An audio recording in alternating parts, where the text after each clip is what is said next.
크게 아멘으로 화답합니다. 할렐루야. 따라하시겠습니다. 효도하여 신본주의를 완성하자. 오늘은 어버이 주일입니다. 어버이 주일에 매년 항상 효도와 관계된 설교를 해왔습니다. 금년에는 담임 목사가 계속 강조하는 것이 있습니다. 다름 아니라 신본주의입니다. 왜냐하면 신본주의가 인본주의 불신앙을 이길 수 있기 때문입니다. 지난주에도 신본주의를 가르치라 라는 제목으로 설교했습니다. 세속적 인본주의와 기독교 인본주의가 다른 개념임을 이미 밝혔습니다. 혹시 못 들은 분들은 홈페이지를 통하여 지난주 설교를 열람하시기 바랍니다. 오늘 말씀이 강조하는 것이 있습니다. 그것은 효도는 신본주의다라는 것입니다. 왜냐하면 하나님이 효도를 십계명에서 명하셨기 때문입니다. 효도는 이미 십계명에 기록이 되어 있습니다. 본문은 십계명 중 제5계명 5번째 계명을 이야기한 것입니다. 본문은 말씀합니다. 네 부모를 공경하라. 그리하면 네 하나님 여호와가 네게 준 땅에서 네 생명이 길리라. 효도가 십계명에 나와 있다는 것이 중요합니다. 십계명은 단순한 허술한 상대법이 아니기 때문입니다. 십계명은 영원히 변하지 아니하는 하나님의 절대법이기 때문입니다. 십계명의 앞부분, 앞에 네 가지 계명의 특징이 있습니다. 그것은 사람이 하나님을 향하여 지켜야 하는 절대법이라는 겁니다. 십계명의 뒷부분, 뒤에 6가지 계명의 특징이 있습니다. 그것은 사람이 사람을 향하여 지켜야 하는 절대법이라는 것입니다. 그 6개 가운데 첫 번째가 바로 효도 계명입니다. 네 부모를 공경하라 라는 건 사람이 만든 법이 아닙니다. 사람이 만든 법은 시대와 상황에 따라 달라질 수 있습니다. 이를테면 교통법은 계속 바뀝니다. 제한속도 시속 50km가 시속 30km로 바뀌기도 합니다. 오랜 세월이 지나면 또 바뀔지 모릅니다. 과거에는 죄가 아니었는데 법이 바뀌어 지금은 죄가 되기도 합니다. 거꾸로 과거에는 지금은 죄였지만 법이 바뀌면 나중에 또 죄가 아닐 수도 있습니다. 인간의 모든 법은 바뀌고 또 바뀌고 또 바뀝니다. 왜냐하면 시대와 상황에 따라 사람들의 요구 또 상황의 조건이 달라지기 때문입니다. 한편으로는 지도자에 의해 바뀌고 한편으로는 민중에 의하여 바뀝니다. 그러나 십계명은 인간의 법과 다릅니다. 부모 공경법은 하나님이 직접 만드신 절대법입니다. 시대가 아무리 바뀌어도 변하지 않는 영원한 법입니다. 시대가 달라진다 해도 부모 공경을 멈출 수는 없습니다. 시대가 탈권위주의로 바뀌어도 부모를 일반인 대하듯 대하면 안 됩니다. 질서를 무너뜨리면서 반역하면서 불효하면 안 됩니다. 부모를 경시하면서 부모에 대해 범죄하면 안 됩니다. 제5계명은 부모를 배신하지 말고 신실하게 계명을 지키라는 것입니다. 단순히 윤리 도덕 차원이 아니라는 것입니다. 어떤 인간의 의무가 아니라는 것입니다. 해도 되고 안 해도 되는 선택 사항이 아니라는 것입니다. 부모 공경은 신적인 명령, 부모를 섬기라는 신적 명령의 계명입니다. 하나님을 섬기는 자는 부모도 섬겨야 합니다. 이처럼 부모 공경은 어떤 하나의 규칙을 지키는 차원이 아닙니다. 방역 수칙처럼 어떤 수칙, 사회적 수칙이 아닙니다. 수칙처럼 효도를 생각해서는 안 됩니다. 효도를 수칙처럼 여겨서는 안 됩니다. 부모 공경은 인류 역사가 계속되는 동안 인간이 지켜야 할 계명입니다. 부모에게 효도하지 않는 것은 부모에게만 불충한 것이 아닙니다. 부모에게 효도하지 않는 것은 하나님께 불충한 것입니다. 왜냐하면 불효는 계명에 대한 불순종이기 때문입니다. 계명에 대한 불순종은 불신앙에 가깝습니다. 만약 기독교인이 불효한다면 그것은 단순히 부도덕한 것이 아닙니다. 불효라고 하는 건 또 다른 차원의 불신앙입니다. 그것은 하나님에 대한 믿음이 부족하거나 믿음이 없는 겁니다. 왜냐하면 불효는 하나님의 명령을 우습게 여기는 것이기 때문입니다. 반대로 기독교인이 효도한다면 그는 믿음이 좋은 것입니다. 왜냐하면 효도는 하나님의 명령을 귀하게 받드는 것이기 때문입니다. 그러므로 십계명을 받은 우리는 어떻게 해야 할까요? 마땅히 하나님께 순종하는 차원에서 효도해야 합니다. 마땅히 신앙 지키는 차원에서 부모를 공경해야 합니다. 효도하는 자를 하나님께서 복 주실 것입니다. 하나님은 효도를 통해 복을 주십니다. 십계명을 보니까 놀랍게 10개 중에 한 가지 제5계명만 보상에 대하여 설명합니다. 하나님이 준 땅에서 효도하는 자의 생명이 길 것이다 라는 복입니다. 나머지 9가지 계명에 축복이 없다는 뜻이 아닙니다. 나머지 9가지를 지킬 때는 거기에 합당한 복을 주십니다. 그런데 유독 효도의 계명을 통해서는 생명의 축복을 말합니다. 왜냐하면 인간의 육신의 뿌리는 부모이기 때문입니다. 생명과 관계된 것입니다. 부모를 하나님 다음으로 귀하게 여기면 생명의 축복을 받습니다.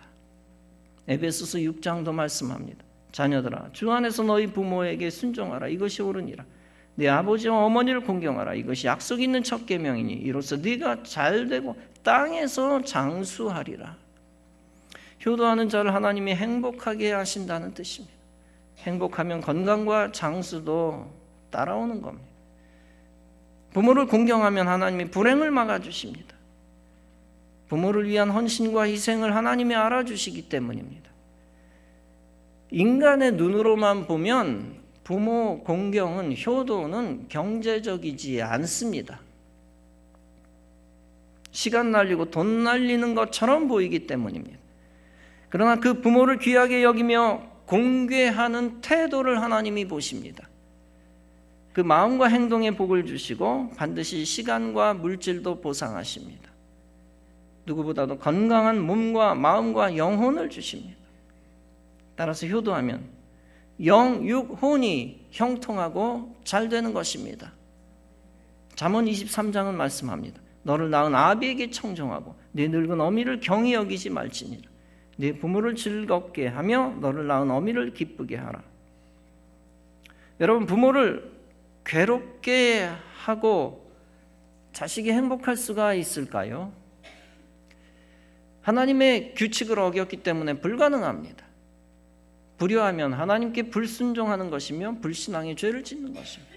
그로 인하여 마음과 육체와 인생이 괴로워집니다.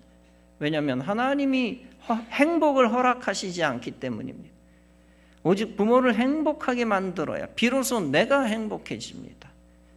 그때 하나님이 자녀의 행복을 허락하시기 때문입니다.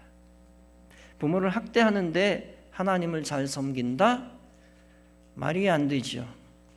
부모를 미워하는데 하나님을 사랑한다? 넌센스입니다. 내 부모를 공경하라는 계명은 그림자입니다. 하나님을 공경하라는 계명의 그림자입니다. 마가복음 7장에서 예수님은 바리새인과 서기관들에게 경고합니다. 너희는 아버지와 어머니에게 신실하게 대하지 않았다. 너희들은 이렇게 말했으니 사악하다. 아버지 어머니에게 드릴 것을 고르반 했으니 나는 책임이 없고 그만입니다. 여기서 고르반이라고 하는 것은 하나님께 드림이 되었다라는 뜻입니다. 즉 아버지 어머니를 홀대하고서 하나님 핑계대는 것은 참으로 사악하다는 것입니다. 하늘에 속한 천국 백성들은 세상 사람보다 효도 수준이 떨어져서는 안 됩니다. 예수 믿는 사람들은 결코 지옥에 속한 자처럼 부모를 배신해서도 안 됩니다. 천국 백성답게 부모에 대한 의리를 지켜야 합니다. 다윗의 아들 압살롬은 아버지 다윗 왕을 죽이려 했습니다. 역사 속에서 가장 악한 불효자입니다. 성경 속에서 압살롬이 불효자가 된 1차적인 이유는 다윗이 제공한 것이죠. 다윗이 받은 저주 때문이었습니다. 따라서 압살롬은 아버지 다윗에게 온갖 못된 짓을 다 했습니다. 아버지를 향하여 추악한 범죄를 저질렀습니다. 압살롬 입장에서는 마귀 역사입니다. 마귀가 역사면 인륜의 질서를 무너뜨리고 부모를 대적하고 부모를 죽입니다. 결국 마귀의 앞잡이 압살롬, 그 압살롬 자신도 비참하게 저주받아 죽었습니다. 압살롬이 잘못한 것은 단순히 파렴치했기 때문이 아닙니다. 그가 잘못한 것은 단순히 그의 성격이 추악하고 못됐기 때문이 아닙니다. 그가 운명적으로 범죄형이었기 때문도 아닙니다. 그가 잘못한 것은 하나님의 계명을 어겼기 때문입니다. 부모를 공경하라는 하나님의 계명을 우습게 여겼기 때문입니다. 그런 불신앙적인 태도를 하나님이 보시고 진노하십니다. 압살롬의 저주 사건은 하나님의 계명을 파괴한 데서 온 결과입니다. 하나님이 부모 효도에 계명을 주신 이유가 있습니다. 부모에게 권위를 주셨기 때문입니다. 그래서 자녀들이 부모의 권위에 순복하기를 하나님이 원하시는 것입니다. 우리 인간이 육신의 부모에게 순종하는 것은 신앙적인 것입니다. 왜 신앙적인 것입니까? 하나님 주신 계명이기 때문입니다. 어떤 계명이든 계명을 지키는 것은 하나님을 섬기는 방법입니다. 그리고 부모를 기쁘게 하는 것도 계명을 지키는 것입니다. 부모를 학대하거나 저주하거나 욕하는 사람이 있습니다. 그런 사람 폐륜으로 인해 하나님의 형벌을 받습니다. 불효하는 자가 겉으로 사람에게 잘하고 겉으로 하나님께 잘하면 넌센스입니다. 그것 자체가 위선입니다. 그런 위선을 하나님이 용납하시지 않습니다. 믿음이 좋은 것 같아도 부모를 업신여기는 자는 믿음이 없는 자입니다. 잠언 20장은 말씀합니다. 자기 아비나 어미를 저주하는 자는 그의 등불이 흑암 중에 꺼짐을 당하리라. 잠언 30장은 말씀합니다. 아비를 조롱하며 어미 순종하기를 싫어하는 자의 눈은 골짜기에 까마귀에게 쪼이고 독수리 새끼에게 먹히리라. 즉 부모를 함부로 여기는 자를 하나님은 작은 불신앙으로 여기십니다. 하나님을 소홀히 여기는 것이다 라고 하나님이 간주하십니다. 노아의 세 아들 중에 함이 있었습니다. 세 아들의 아버지 노아가 포도주에 취하여 하체를 드러내놓고 잠을 잡니다. 그것을 보고 형과 아우를 불러 함이 조롱하고 비웃으며 비방합니다. 반면에 그 말을 들은 셈과 야벳은 아버지를 보호합니다.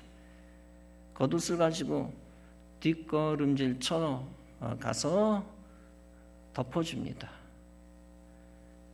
애써 부모의 허물을 보지 않으려고 했습니다. 나중에 이것을 한 노아는 셈과 야벳을 축복합니다. 반대로 함을 향하여 말합니다. 너는 그들의 종의 종이 되리라. 야곱의 아들 르우벤은 불효합니다. 창세기 49장에서 야곱은 유언합니다. 르우벤아, 너는 내 장자요 내 능력이요 내 기력의 시작이라. 위풍이 월등하고 권능이 탁월하다마는 물에 끄는 같았은즉 너는 탁월하지 못하리니 네가 아버지의 침상을 더럽혔음이니라. 이로다. 그가 내 침상에 올랐었도다. 그 죄로 인해 장자권을 박탈당합니다. 그의 후손들에게서는 사사도 왕도 예언자도 나타나지 않았습니다. 골로새서 3장은 말씀합니다. 자녀들아 모든 일에 부모에게 순종하라. 이는 주 안에서 기쁘게 하는 것이니라. 그렇다고 해서 불신 부모가 교회 다니지 마라고 명령할 때 거기에 순복하라는 얘기는 아닙니다. 어디까지나 하나님을 공경하는 계명 안에서 부모에게 순종해야 합니다. 효도한답시고 조상제사 하거나 우상숭배해서는 안 됩니다. 효도는 우상숭배와 다릅니다. 에베소서 6장은 말씀합니다. 자녀들아 너희 부모를 주 안에서 순종하라. 이것이 옳으니라. 진정한 효도는 살아있는 부모에게 잘하는 것입니다. 죽은 시체에게 잘하는 것은 효도가 절대 아닙니다.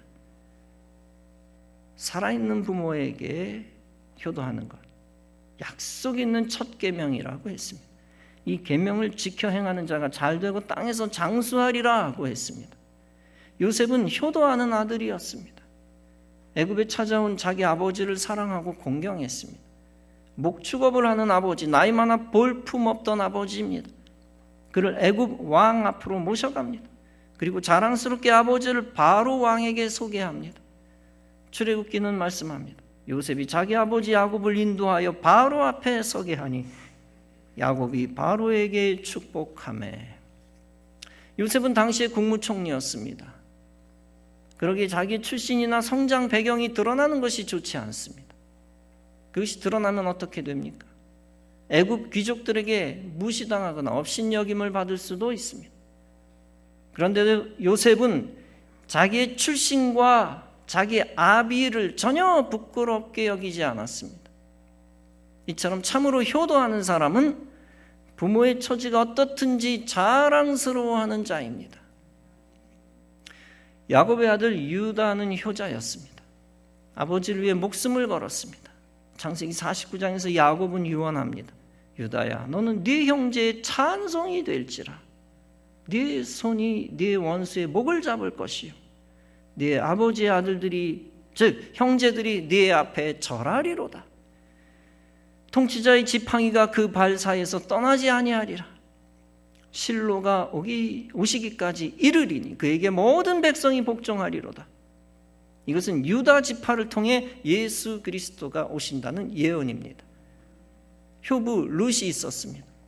룻은 모압 이방 여자였지만 유대인 시어머니와 함께 했습니다. 자유인이었지만 시어머니를 따라 베들레헴으로 돌아갔습니다. 남편이 죽어 시어머니를 따라야 할 의무도 없었습니다. 그럼에도 시어머니를 모셔 따라갔습니다. 그러다 보니 룻은 자기 고향을 등지게 된 것입니다. 이 룻의 행동이 아름다운 이유가 무엇입니까? 단순히 시어머니를 따라갔기 때문입니까? 룻의 행동이 아름다운 이유는 그것보다 신앙적인 데 있었습니다. 그것은 룻이 시어머니의 하나님을 자기의 하나님으로 고백했다는 것입니다. 며느리 룻은 신앙 안에서 효도했습니다.